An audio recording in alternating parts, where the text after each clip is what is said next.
Good afternoon, dear colleagues. Can I ask you to take your seats?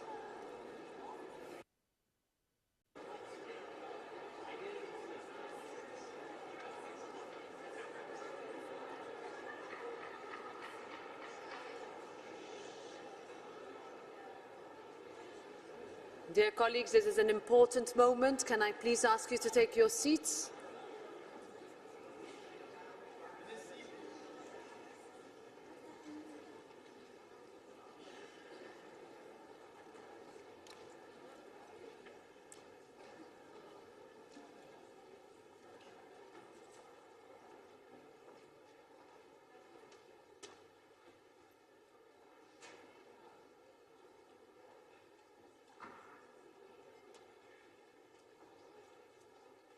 Okay, thank you. Can I ask the photographers to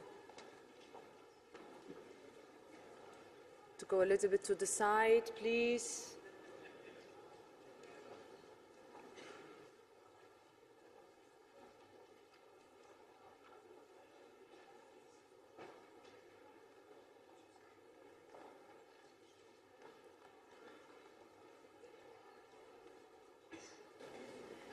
Dear laureates of the 2022 Sakharov Prize for Freedom of Thought, dear Ambassador Chentsov and Ambassador Tarasyuk, dear Alexandra, Yulia, Ivan, Alexander, Stanislav and Yaroslav, representing the brave people of Ukraine, dear 2022 Sakharov Prize finalists, dear colleagues, it is my privilege to welcome you all to the European Parliament for the 2022 Sakharov Prize Award ceremony.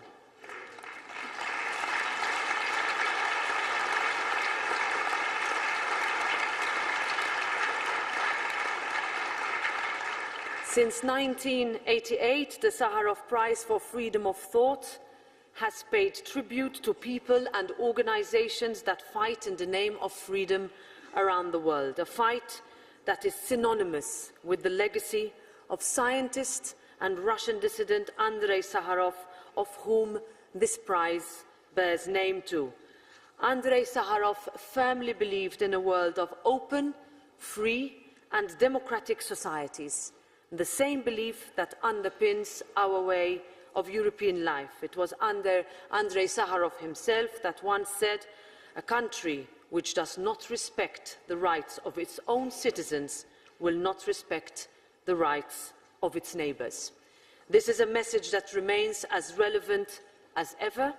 That is why in 2020, this European Parliament awarded the Sakharov Prize to the Belarusian democratic opposition represented by the leader of the Belarusian democratic movement, Svetlana Tikhanovskaya, and political activist Veronika Tsapkala. To this day, Belarus holds the appalling record of having the highest number of Sakharov Prize laureates in prison. This is also why, in 2021, the European Parliament awarded the Sakharov Prize to Russian opposition leader Alexei Navalny for his fight against the Kremlin's abuse. And here again, I take the opportunity to call for his immediate and unconditional release.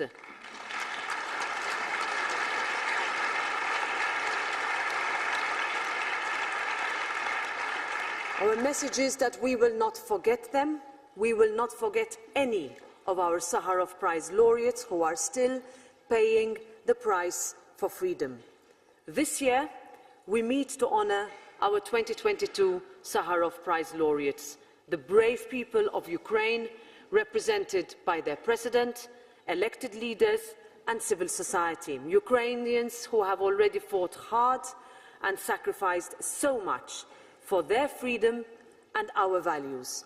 And so, as an introduction to this award ceremony, I invite you all to watch a short video on the laureates of the Sakharov Prize for Freedom of Thought.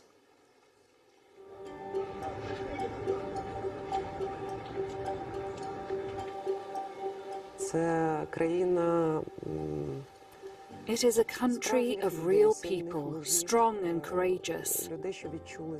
People who felt their strength and showed the world an example of resilience and perseverance.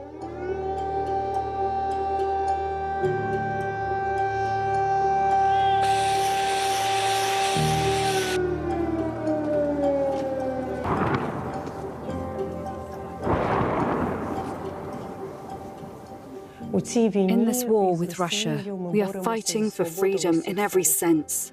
We are paying a high price for it.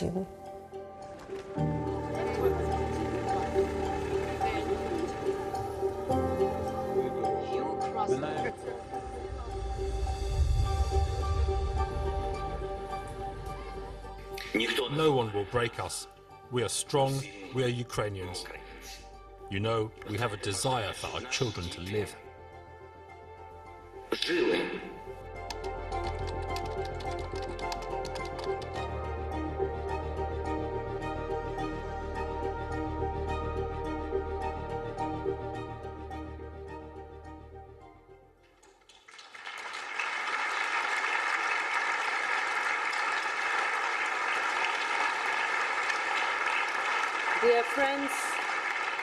Dear friends, today marks the 293rd day of war in Ukraine.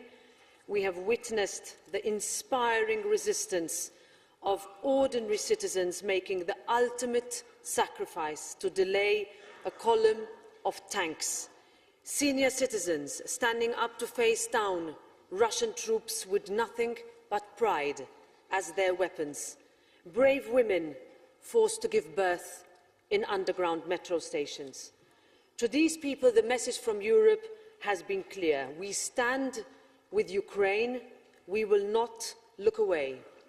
The Ukrainian people are not just fighting a war of independence, but fighting a war of values. The values which underpin our life in the European Union and that we have long had the luxury of taking for granted each and every day. We often speak about democracy, freedom, liberty, as if they were some abstract concepts that do not really translate into much in practice. But the ability to vote for who we believe in, to read independent journalism, to assemble and to say what we want to say, to disagree and dissent, to pursue whatever gives us most happiness in life, to live and love as we choose without consequences, these are what democracy, freedom and liberty mean. And the Ukrainian people deserve to have that too.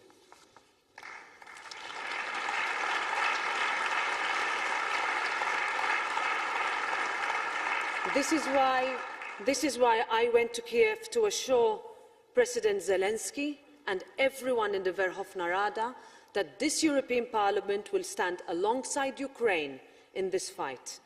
This is why we send financial, humanitarian and military aid to Ukraine, and why we will continue to send more. This is why we adopted 8 and soon 9 hard-hitting packages of sanctions against Putin and his enablers, and continue to amplify your calls to have Russia pay for its war crimes. This is why we granted Ukraine EU candidacy status and defied every cynic who thought our unity would not hold. And dear friends, this is why today we are awarding the European Parliament's most prestigious prize for freedom and human rights to the brave people of Ukraine, represented by their president, elected leaders and civil society, because once again, we mean it when we say that we will stand in Ukraine's corner. And I know that we will have to continue doing more.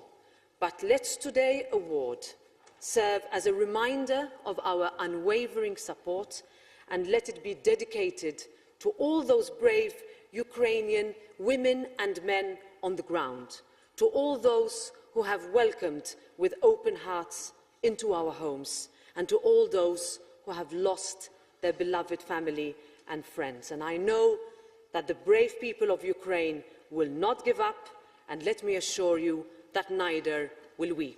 Slava Ukraini!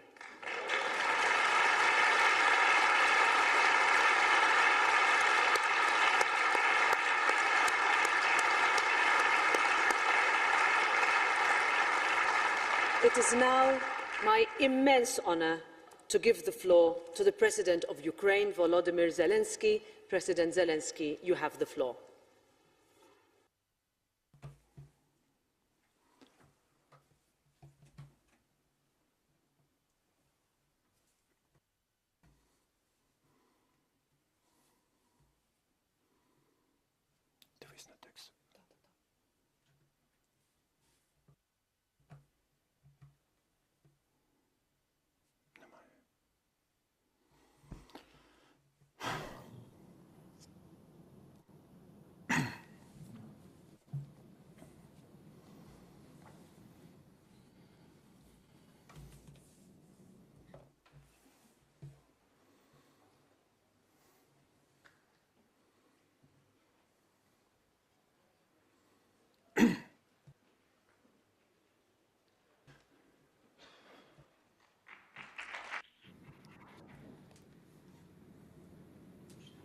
Дякую.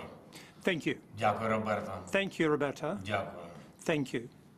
Шановна пані президент, Esteemed Madam President, dear Roberta, dear я friends, вітаю вас I greet you on behalf of all our people. It's a great honor. і я вітаю вас від I всіх greet тих, you які on воюють, behalf. які працюють заради України і заради свободи. Заради того, до чого неможливо уявити всіх нас життя Європи. Неможливо уявити без України і без свободи. І не лише тому, що це буде просто неправдою, але і тому, що будь-яка спроба позбавити Європу України і свободи – це завжди злочин. І ми бачимо такий злочин зараз. Терористичну війну Росії проти України і Європи. Це було і в минулому, коли тиранії намагалися підкорити українців і позбавити свободи усіх європейців. Але коли тепер ми переможемо, українці та всі європейці, ми переможемо саме так, щоб ніколи знову не було спроб позбавити Європу, України і свободи.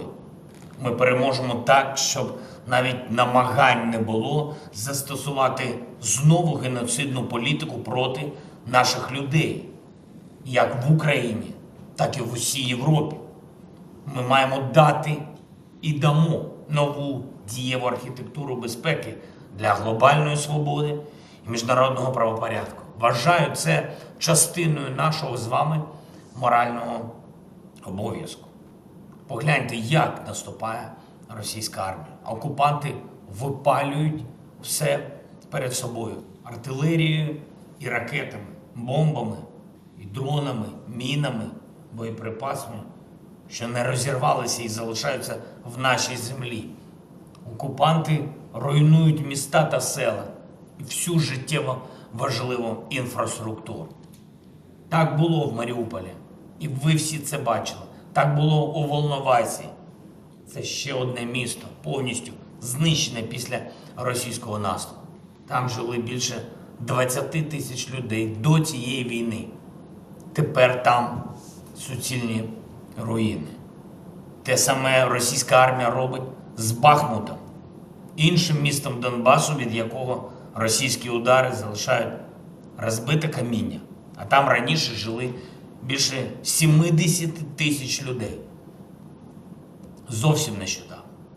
Ще минулого року. А зараз руїни.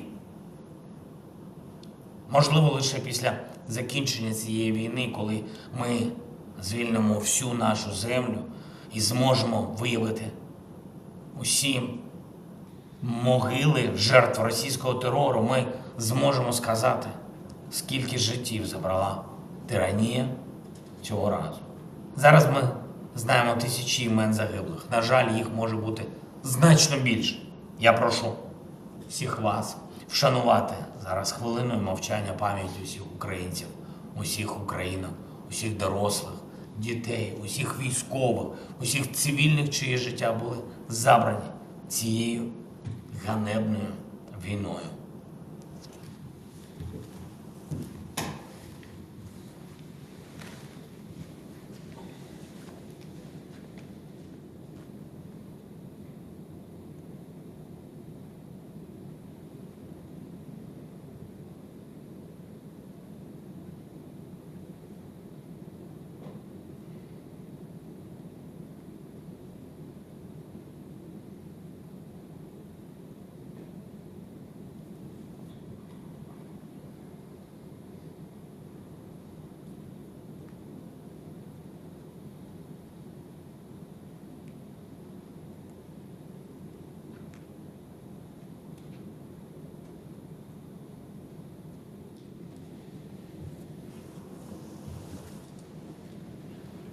Дуже дякуємо вам. Дорогі друзі, треба діяти вже зараз, не чекаючи закінчення війни, щоб притягти до відповідальності усіх, хто її розв'язав, і щоб не допустити будь-якого повторення агресії. Це буде найефективніший захист свободи, прав людини, верховенства права та інших наших з вами спільних цінностей, які уособлює, зокрема, ця відзнака Європарламенту премія імені Сахарова. Я вдячний усім, хто розслідує і допомагає розслідувати злочини окупантів в Україні, хто шукає інформацію про російських вбивць і терористів. Я вдячний Міжнародному кримінальному суду, який тісно співпрацює з українськими прокурорами і має чіткий намір здійснити правосуддя щодо скоєного окупантами на території нашої держави. І я вдячний усім лідерам і державам, усім політикам, міжнародним організаціям, які працюють разом з нами та докладають усіх можливих зусиль для створення трибуналу щодо злочину агресії Росії проти України. Закликаю усіх вас, ваші партії і держави дієво підтримати цю роботу. Трибунал має запрацювати. Європарламент вже підтримав цю ідею. Потрібно якнайшвидше втілити її в реальність, зокрема через прийняття окремої резолюції Європарламенту на підтримку створення трибуналу, через вашу підтримку і підтримку вашими країнами відповідної резолюції Генасамблеї ООН. Знищені Росією міста та села, зруйновані долі, розбиті і розстріляні життя мають бути відображені у вироках не лише тим, хто безпосередньо все це вчинив, але й у вироках тим, хто організував і розпочав цю агресію. І коли принцип невідворотності покарання спрацює щодо злочину агресії проти України, зможемо зробити відповідну інституційну основу справедливості постійно діючою. Коли будь-який потенційний агресор знатиме, що покарання за злочинну війну неминуче, це буде найефективніший інструмент превенції війни. І ще одне. Історична відповідальність. Зло завжди має мотив повернутись, коли історія зла не написана повністю.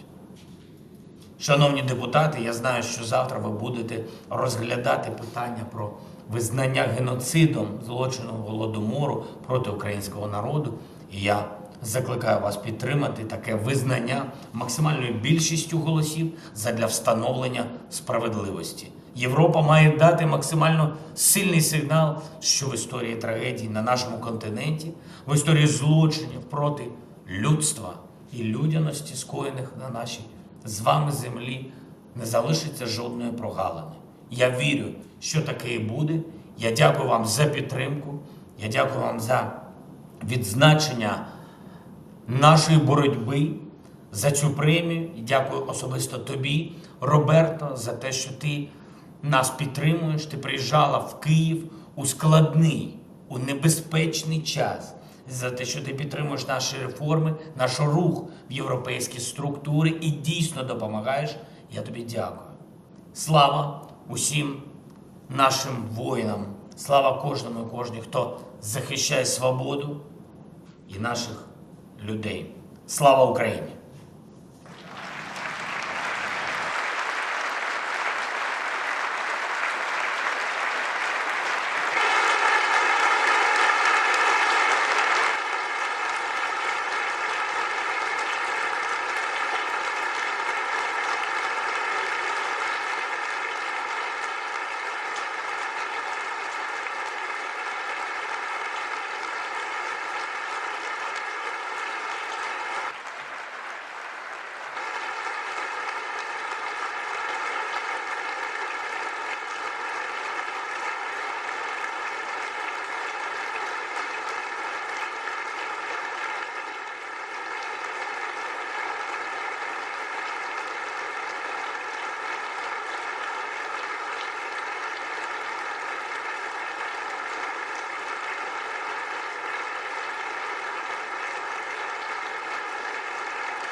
Thank you, dear colleagues. We proceed with the vote.